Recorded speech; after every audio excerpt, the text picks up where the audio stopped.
Well, it's a Star Trek show. It had to happen at some point. Another Dr. Soon storyline.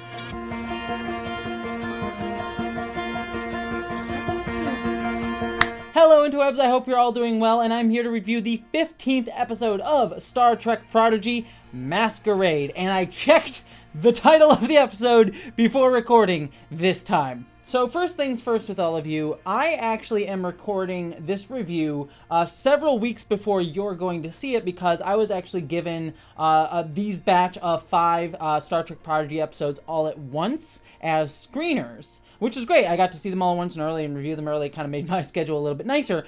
But at least at this point that I'm recording this is the last episode that I'm aware that we are getting in this batch, and I actually don't know if there's going to be more Star Trek Prodigy episodes after this, or if we are going to take another hiatus after these 5 episodes. And I have to say that is deeply frustrating for me if, both the terms of if this is the last 5 that we're going to get for another hiatus before we get the next 5, or just if this is the first 5 that we're going to get, and then I'm going to get 5 more immediately after this as soon as these 5 air. Because either way, this ending has me pumped. This was a fantastic mid-season finale. Like, I was so excited. We got movement forward on all of our storylines. There was some cool action, some amazing visuals. The animation team in this episode just knocked it out of the park.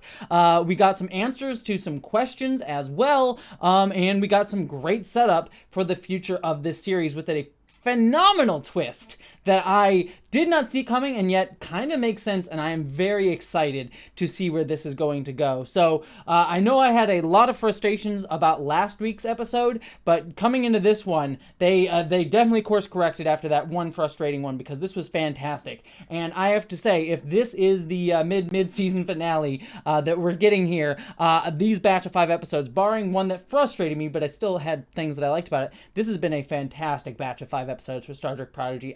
This show, it's very difficult for me to say now, because I was like, this is a, it'd be easy for me to say, like, this is one of my favorite shows on right now in the Star Trek franchise, but, like, it got some tough competition against Strange New Worlds and Lower Decks and Prodigy. As someone who likes Discovery, I can understand that one has more flaws than the other ones, even though I enjoy it for what it is quite a lot. It's tough that it has so much competition in the Star Trek franchise, and that's a good thing, but I just this show just makes me very excited. I'm very much in love with Prodigy so far, and this episode showed me exactly why. So having just watched it, I am pumped. Let's talk about it. I've gone through my spoiler-free section. Let's get into spoilers. So we start off with our characters hiding in the neutral zone after we saw them last episode, and Okana has started sort of taking control of the ship a little bit because he's the most experienced person. Dahl is a little bit unconfident because of this. He's feeling a little bit put out because he thinks Okana is better than him, and he's sort of feeling like a little bit emasculated, I guess is the term to sort of put out there, and he's sort of imagining that Okana gets spaced and stuff like that. I also love that Okana is kind of hitting on Hologram Janeway. Like, of course Okana would hit on Hologram Janeway, and Hologram Janeway kind of seems into it. I'm here for that. But he sort of offers up this idea, Okana does, of heading to Noble Isle, which is sort of a station that they can sort of go get the things that they need to repair their ship, as well as he can sort of speak to his buyer that he was going to be dealing with before that he got wrapped into this protostar situation, so it works out for everybody. We go to Noble Isle, and I said about the animation team, this was gorgeous. The elevator, the space elevator, and then the planet with the storm on it was beautifully rendered. The action sequences later on in this episode as they're racing up the space elevator was also beautiful. So shout out to the animation team. I know sometimes the animation team from Star Trek Lower Decks sometimes watches my reviews, so hello to you. But if you're on the animation team for Star Trek Prodigy and you happen to watch my reviews, great job. You did a fantastic work on this episode. Praise to you. That just looked gorgeous.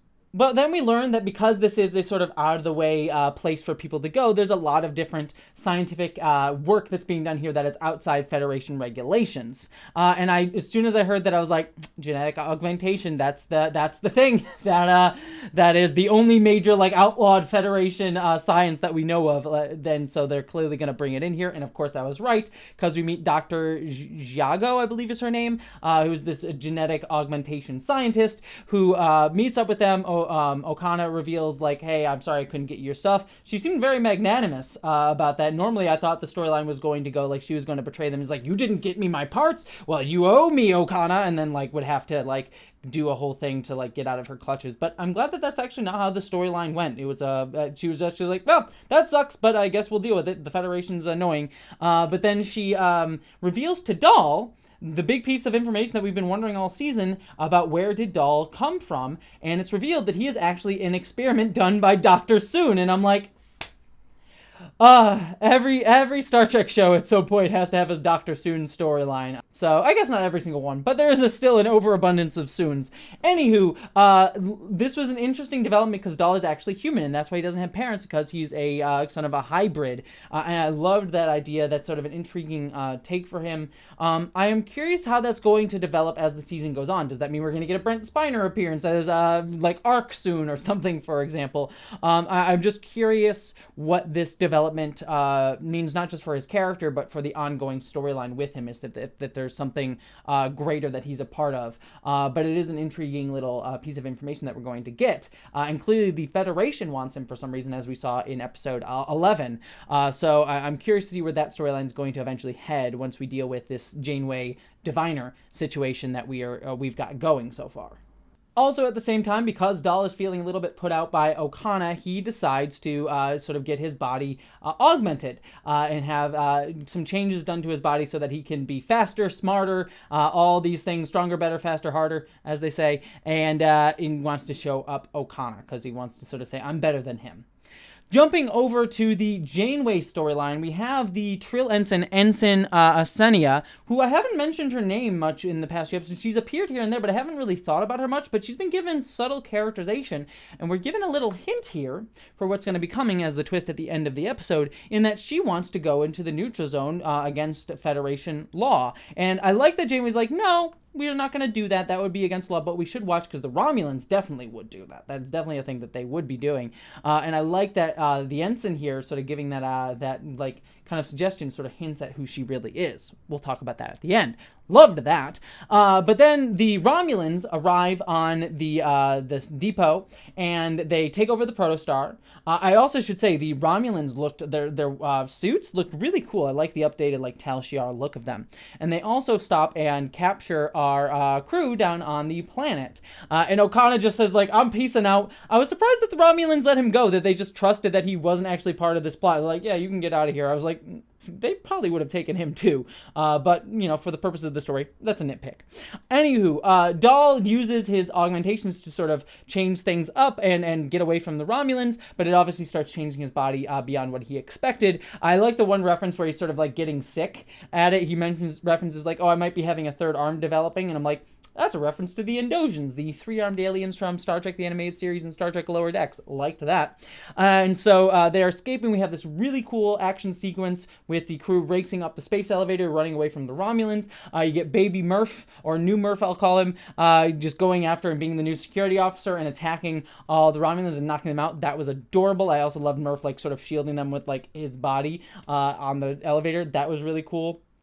I'm surprised that they were able to not get sucked out into space, because the ship is in space at that point, so we'll yada yada at that point, because I guess Murph is protecting them. I'm not sure how they would still get air, though, but neither here nor there. Anywho, that was all great. Then we have the Protostar Janeway's ship, the Dauntless, shooting at the Protostar, almost blowing up, but she doesn't want to blow it up because it's her only clue to Chakotay, and when she learns that Romulans are defeated, she's able to blow them up. One thing that I did actually appreciate, too, with the Janeway Dauntless storyline, and I forgot a crucial scene that I'll mention in just a second, by the way, so I'll get to that in a moment. But what I did appreciate about this is, last episode I was a little bit frustrated because, like, Janeway seems like she was very antagonistic towards our characters, and I was, like, super angry, not angry, but, like, again, frustrated is probably the right word for that. What I appreciated here in giving it a little bit of nuance to the characterization is she is aware that these are kids. And so she's sort of like, okay, these are kids, maybe don't go as hard against them as I possibly could. And so I like that helps alleviate a little bit of my frustration coming off of last episode, where we have Janeway self-aware that these are children that she's dealing with, and not like full-grown adults that she's sort of running after. So that allowed her to temper herself a little bit, and I liked that little bit of nuance to the performance. That was great. I almost forgot to mention that we have Ronnie Cox coming back as Admiral Jellico here. Waiting for you in the observation lounge. Very good. I'll be in my ready room. This is great. I love seeing our good old Jellico from Star Trek The Next Generation appearing here. It's a character that a lot of us Star Trek fans have wanted to see. I disagree that he was not necessarily right in that episode. A lot of people think Chain of Command, when Captain Jellico came on and sort of like told Riker to like get your ship together and everyone sort of get on this timetable. He wasn't completely wrong, but he was a bit of a jerk. Everyone's sort of overly defending him, I feel like. I get the like Jellico was right takes. For me, he wasn't wrong, but he wasn't always right, too. He could have been less of an asshole. Tell him I'm a loose cannon and that he needs to be more reasonable because I'm such an unreasonable man. Lemech will want to bring his own aides on board, pretend to be worried that I'll object, and then give grudging permission for 2 aides. No more. Understood? Aye, sir. Yes, sir. Well, I'll say this for him. He's sure of himself. No, he's not. Anywho, beyond that, it was cool to see him. It is funny to me, though, that of all the characters that they bring into the kids show, it's Admiral Jellico. Like, that to me is kind of funny. Like, we wanted Jellico to come back, and the one he comes back in is the kids show. It's like not the natural fit for his character, and I love it. So that was really cool to see. But then we have our Protostar crew getting on the Protostar and jumping away, and we get the revelation that Murph is now going to be the security officer, which opens up Rock Talk being the science officer. Love that. Playing against type, would not have thought Murph would be the security officer and Rock Talk would be the science officer at the start of the series, and I love that breaking stereotypes. That was fantastic. But we end out the episode with the coolest scene and a great cliffhanger, where it's revealed that our young Trill Ensign has actually been Gwen from the future, who is also sent back with the Diviner and is there to try to stop the Protostar crew as well. And we have our Deadlock, the robot friend, is also still alive. So we thought we had dealt with them, and hell no. So this is really intriguing because Gwen from the future is now involved. And so I'm curious how that is going to shake up our dynamics, especially since the Diviner seems to still be on the good side here. He hasn't got his memory full on back. So maybe he will actually... I've been going this whole time thinking the Diviner is going to stay the bad guy. He's going to get his memories back and turn evil at some point and shift on Janeway and sort of manipulate Janeway. But actually that might not be the case now. And I love that because it might mean that the Diviner might actually end up being on our character's side and help them now that he is sort of going against his own future daughter and seeing what it's done to her. So I find that to be a really cool twist, not just because it's a cool twist, but it might actually cause some interesting developments for the Diviner as a villain, as well as for our characters like our Gwen from the present, getting to see who she becomes in the future. And this sort of person, we'll sort of see what her motivations are, but my assuming is like it's not a very good future for her.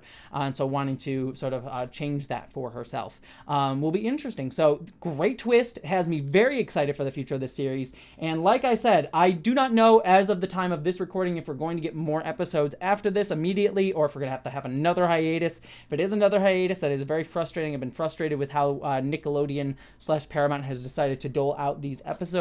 I think it's done a disservice a little bit to the pacing of the show. I would much rather have had like a batch of 10 and a batch of 10.